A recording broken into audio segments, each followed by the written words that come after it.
seperti yakinnya Nabi Ibrahim tuh. Yakin mau dibakar nyantai kan? Betul kan? Karena Nabi Ibrahim yakin sama Allah Subhanahu wa ta'ala. Terus nanti gimana? Malaikat Jibril yang heboh kan? Heboh loh malaikat Jibril ini. Ini Nabi mau dibakar nih. Ini udah dikirim tim pemadam kebakaran lewat malaikat, ditolak. Malaikat pengirim hujan, malaikat pembawa angin, semua mau bantu, ditolak sama Nabi Ibrahim alaihissalam. Malaikat Jibril kan ya heboh, turun tangan langsung. Wahai Nabi Ibrahim, kamu izinkan kami nolong kamu. Enggak, saya enggak butuh pertolonganmu. Saya hanya butuh pertolongan Allah. Ya udah, kamu minta sama Allah. Ya Allah lebih tahu keadaan saya. Jadi saya cukup meminta dengan cara meyakini kalau Allah tahu keadaan saya. Ini jangan ditiru, ini akan berbahaya nih. Nah, kita ini makom yakinnya belum seperti itu ya. Jangan gaya Allah tahu keadaan saya gitu, diem aja gitu ya.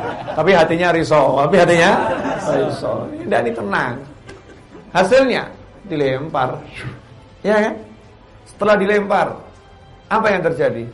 Apinya padam? Enggak.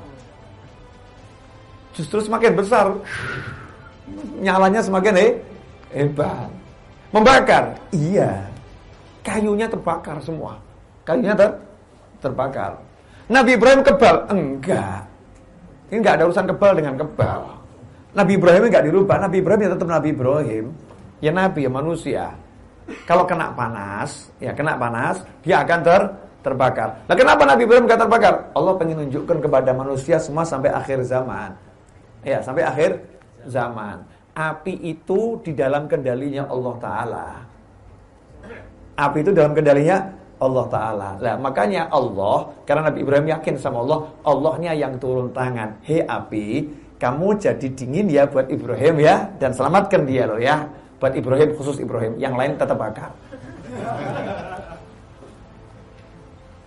Keren gak ini? Dingin, enak.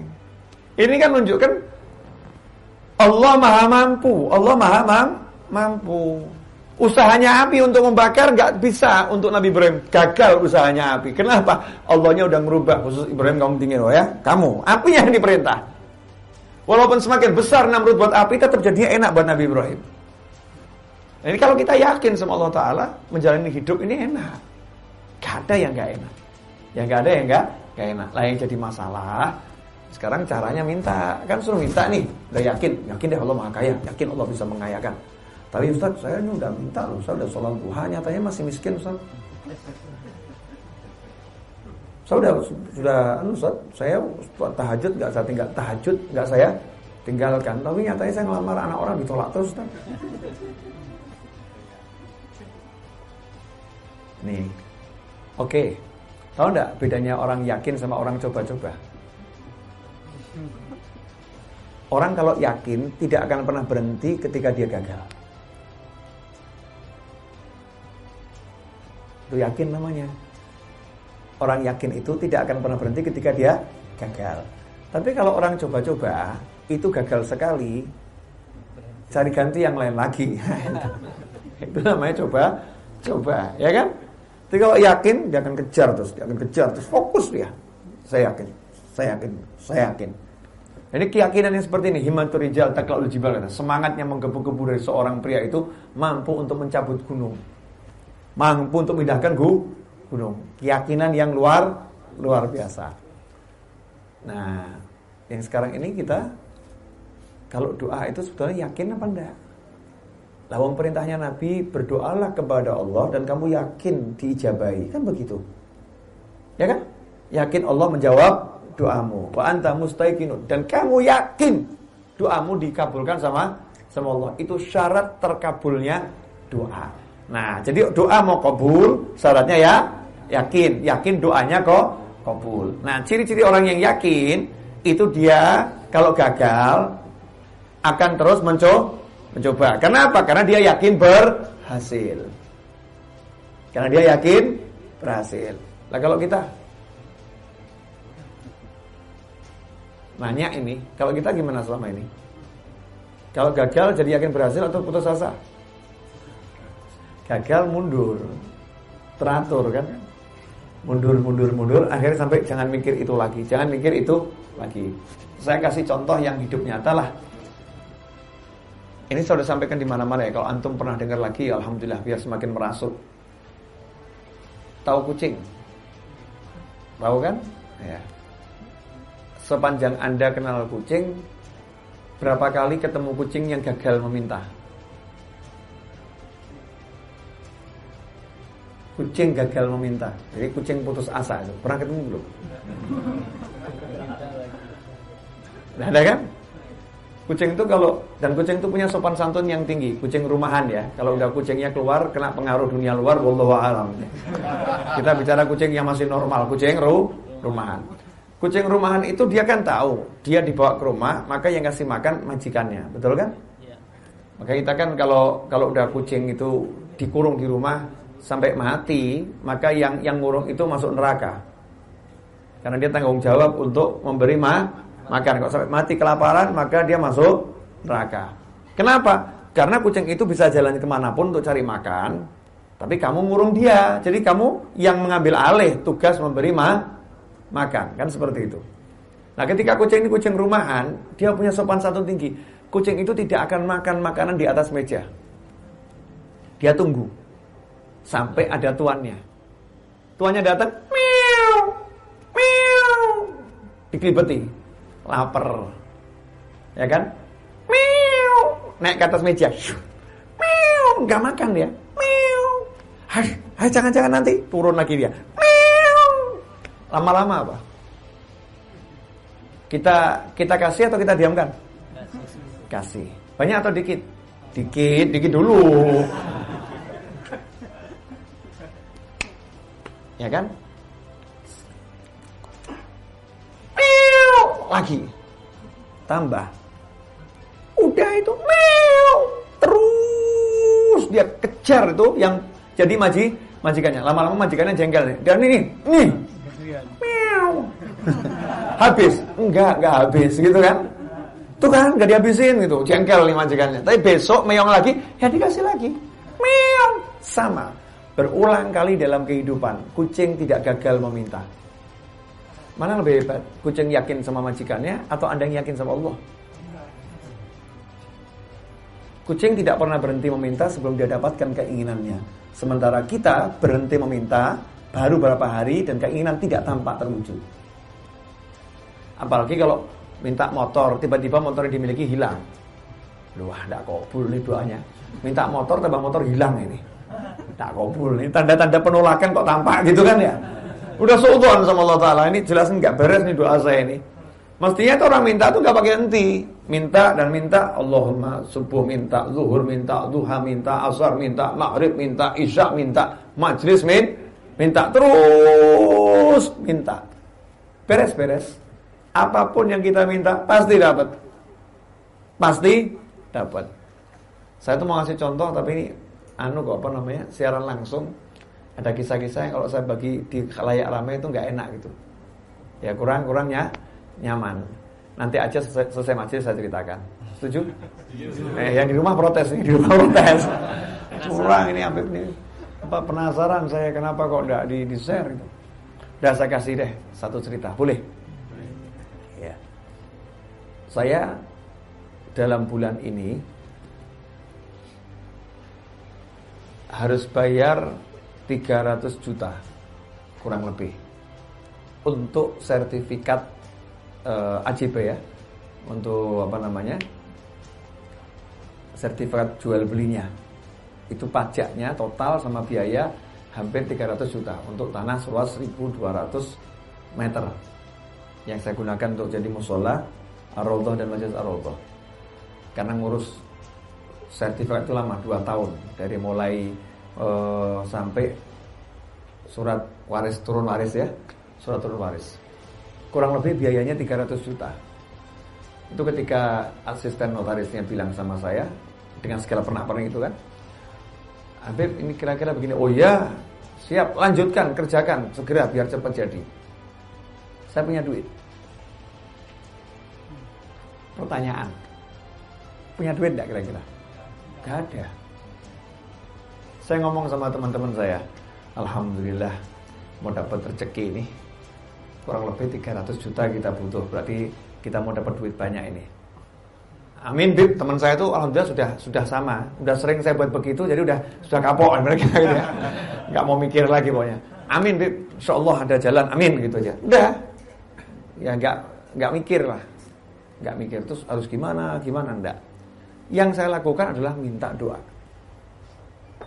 Di majelis, tolong doakan saya. Saya lagi punya hajat. Fatihah. Di Raudhah saya bilang sama teman-teman, tolong Yasinnya mulai diniatin. Niatin untuk yang satu ini masuk ke niat khusus. Siapa? Yasin. Udah. Apa yang terjadi? Saya pulang pengajian malam-malam, naik mobil sama teman-teman saya dari Jogja manapun, saya bilang, yuk kita baca Al-Fatihah dengan niat semoga saya dapat uang 300 juta, Anda juga dapat 300 juta. Al-Fatihah. Mungkin orang lain bilang, Fatihah ya Fatihah aja.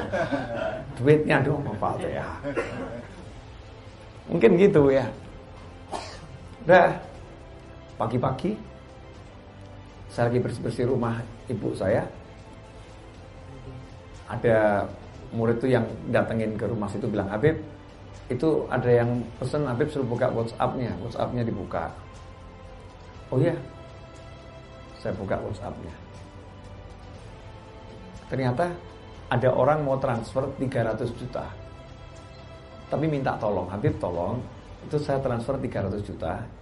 Yang 200 juta ditransfer balik ke saya. Jadi saya tuh Fatihahnya kurang lengkap. Dia bilang minta 300 juta. Enggak ngomong 300 juta buat saya mandek itu enggak gitu ya. Tadi kan bilang minta 300 juta. Jadi doa yang detail. Doa yang detail. Jadi saya dikerjain sama Allah nih, senang saya nih. Allah ya Allah cakep bener nih. Ya, 300 juta bener. 300 juta masuk. Yang 200 juta dikembalikan ke saya, yang 100 nih untuk ikut andil menyelesaikan urusan sertifikat. Saya bilang alhamdulillah ya Allah, maha baik bener enggak ya Allah, modal Al-Fatihah langsung dapat. Enggak capek-capek, enggak perlu tahajud, enggak perlu puasa Daud, enggak nyampe ya Allah nih. Enggak mau nyampe puasa Daud, Fatihah, Yasin teman-teman minta doa orang banyak, subhanallah, kelar. Masih kurang 200 juta. Tapi saya yakin gitu loh. Saya yakin lagi diproses sama Allah. Tunggu cairnya aja, gitu aja kok repot. Coba kalau saya mikir usaha saya jual DVD 50.000 untuk dapat uang segitu. Iya, kira-kira nyampainya kapan? Jual buku harga 50.000, saya jual buku harga 50.000, tanya sama teman-teman saya. Buku harga 50.000 sampai di pengajian saya jual, pengumumannya begini. Pak Ibu, itu saya bawa buku harga 50.000. Kalau ada yang mau beli, yang punya 50.000 bayar 50.000. Ya kalau nggak punya ya 40.000 boleh. Nggak punya 30.000 boleh. Nggak punya 20.000 boleh. Nggak punya 10.000 boleh. Nggak punya 5.000 boleh. Nggak punya 1.000 juga boleh. Nggak punya ambil saja gratis. Ada yang berani coba? Bawa berangkat aja Pak Cepi, Pak Kopoyak gitu. Misal itu kan ya. Udah bener seperti ini, tanya tuh sama teman-teman tuh ya, yang ikut sama saya, seperti itu Pak, 1 dus, 2 dus. Hasilnya kadang habis, sering nggak habis. Aneh kan? Ambil gratis tapi nggak habis. Karena Allah yang bagi rezeki. Jadi saya lihat betul nyata itu rezeki itu Allah yang bagi, yang ngatur. Walaupun kita bilang silakan ambil gratis, tetap tidak ambil karena Allah cegah dia. Jangan kesian Habibnya tuh gratis habis, kesian. Jangan. Allah yang bilang itu. Allah yang ngatur gitu. Nah, itu cara saya. Cara saya seperti itu karena saya yakin semua. Jangan pakai ilmu ekonomi, enggak masuk itu. Enggak beres. Ilmu ekonomi susah. Enggak bisa masuk diterapkan dalam ilmu yakin yang sama Allah Taala ini tidak bisa masuk. Ustaz, kita kan harus mengatur. Iya, kita atur. Itu juga bagian dari saya mengatur. Kok bisa? Kalau ada orang nggak punya, kemudian dia dapatkan buku dengan uang Rp1.000, dia senang tuh. Orang itu senang, pasti muncul doanya. Itu yang saya harapkan. Mudah-mudahan tuh Habibnya itu dapat rezeki yang banyak. Pasti begitu. Soalnya Habibnya baik hati, bagi-bagi. Nah, kalau Anda nggak suka bagi-bagi, didoakan orang juga sama doakan. Mudah-mudahan cepat mati, kan sama. Dapat doanya tuh. Kalau kita nggak baik hati kan begitu. Nah, ini kalau memang kita baik hati, mau bagi-bagi begitu. Ini contoh ya, tahaddusan binikmah. Allah akan menggerakkan orang tuh. Allah akan gerakkan orang nih, kamu. Nih, kamu pokoknya suka nggak suka harus. Nanti mungkin orangnya sadarnya 2 bulan kemudian. Ngapain dulu saya transfer buat dia gitu ya. Baru sadar, karena Allah yang ngatur. Al-Qahar. Ya Al-Qahar, Allah yang ngatur. Jadi jalannya rezeki tidak ada yang bisa diduga. Makanya jangan pernah batasi rezeki Anda dengan pola pikir harus begini, harus begini, harus begini, harus begini. Lalu Allah Maha Bisa kok kita ngatur Allah, kan lucu tuh ya. Ya Allah datangkan rezeki saya lewat sini ya Allah, datangkan rezeki saya lewat sini ya. Ya Allah datangkan rezeki saya. Ya, yang mau ngasih siapa sih? Saya mau nanya, yang mau ngasih siapa? Saya mau ngasih Anda mobil. Saya mau kasih kamu mobil, misal begitu ya. Terus orangnya cincong banyak ngomong gitu. Habib tolong Beb ya, jangan dikirim hari Senin ya Beb ya. Nanti kirimnya hari Rabu Beb. Tolong Beb ya, nanti kalau dikirim Beb ya, tolong lewat pintu belakang ya Beb ya. Habib tolong juga nanti mobilnya kalau bisa joknya diganti ya Beb ya. Oh begini, jadi ngasih atau batal? Batal, banyak ngomong kamu. Tapi ada satu orang, mau saya kasih mobil, mau Beb. Udah, ya tunggu aja, siap Beb. Gitu. Orang nggak banyak ngomong, saya ngatur toh. Sana telepon sana, tolong diatur, dikirim yang baik. Coba ditanya deh warnanya sukanya apa. Orangnya diem, yakin sama yang mau memberi. Lah Allah nawari sekarang, aku yang punya 7 lapis langit, aku yang punya 7 lapis bumi, aku yang punya semuanya. Minta sama aku. Udah minta kita? Enggak, ngatur. Ya Allah, tolong datangkan rezeki ya. Saya ini jualan roti ya Allah, tolong datangkan rezeki ya. Minta rezeki dari roti. Kamu paksa Allah kasih rezeki kamu dari roti. Kamu paksa Allah pakai kerja kamu untuk datangkan rezeki. Emangnya Allah itu pembantumu? Silakan kamu jual roti, silakan kamu jual kopiah, silakan kamu jual buku, silakan kamu kerja dimanapun, tapi jangan bilang ya Allah beri saya rezeki dari sini. Karena Allah udah bilang, aku tidak pernah mengasih rezeki kepada hamba yang beriman kecuali dari arah yang gak pernah dia duga. Karena Allah pengen hambanya minta terus, hambanya berharap terus, hambanya harap terus sama Allah. Paham gak? Nah, berarti kalau gitu enak gak ya? Enak.